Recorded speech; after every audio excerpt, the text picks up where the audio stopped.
लोग अपने खून पसीने की कमाई बैंक में जमा करते हैं। ऐसा हम इसलिए करते हैं ताकि बुरे वक्त पे हमें वह पैसा काम आए। लेकिन कभी कभी होता ऐसा है कि बैंक ही डूब जाता है, फिर पैसा जमा करने वाले के हाथ में कुछ नहीं बचता, यानी कि हमारे हाथ में कुछ नहीं बचता सिवाय सिर पीटने। इसलिए सलाह दी जाती है कि अपने पैसे किसी बैंक को सौंपने से पहले देखें कि सामने वाला बैंक सुरक्षित है या नहीं। रिजर्व बैंक ने इसी साल की शुरुआत में डोमेस्टिकली इम्पोर्टेंट बैंक 2022 के नाम से एक सूची जारी की थी। इसमें देश के सबसे सुरक्षित बैंकों के नाम शामिल किए गए हैं। भारतीय रिजर्व बैंक की तरफ से इसी साल 2 जनवरी को एक सूची जारी की गई थी। उस दिन आरबीआई ने लिस्ट जारी करके बताया था कि कौन से बैंक में आपका पैसा सेफ है और कौन से बैंक में आपका पैसा सुरक्षित नहीं है। आप जानते ही होंगे कि अगर किसी देश की एक भी बड़ी बैंक डूबती है तो उसका नुकसान पूरी इकोनॉमी पे पड़ता है।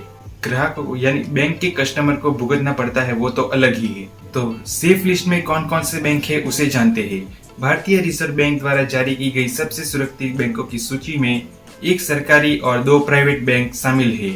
इसमें सरकारी क्षेत्र का स्टेट बैंक ऑफ इंडिया का नाम है। इसके अलावा प्राइवेट सेक्टर के 2 बैंक है, उनमें एचडीएफसी बैंक और आईसीआईसीआई बैंक का नाम शामिल है। मतलब कि आपका खाता एसबीआई नहीं बल्कि एचडीएफसी बैंक या आईसीआईसीआई बैंक में भी है तो भी आपको कोई परेशानी उठाने वाली बात नहीं है। तो कौन से बैंक है जो इस लिस्ट में आ सकते हैं?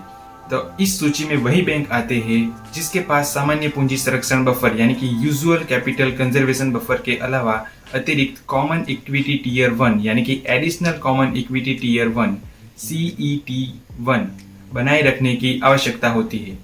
आरबीआई के मुताबिक एसबीआई को अपनी जोखिम भारित संपत्ति यानी कि रिस्क वेटेड असेट्स के प्रतिशत के रूप में अतिरिक्त 0.6% CET1 बनाए रखना होगा। इसी तरह आईसीआईसी बैंक और एचडीएफसी बैंक के अतिरिक्त 0.2% बनाए रखने की जरूरत है।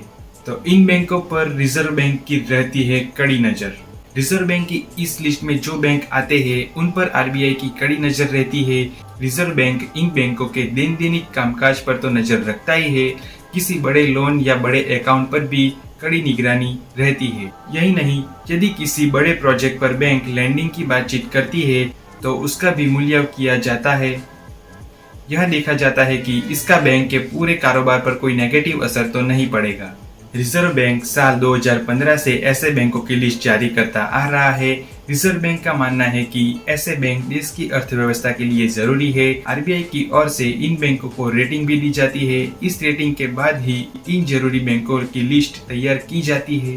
तो बस यही थी आज की इन्फॉर्मेशन। अगर आपको इन्फॉर्मेशन अच्छी लगी हो तो वीडियो को लाइक जरूर कीजिए और शेयर जरूर कीजिए।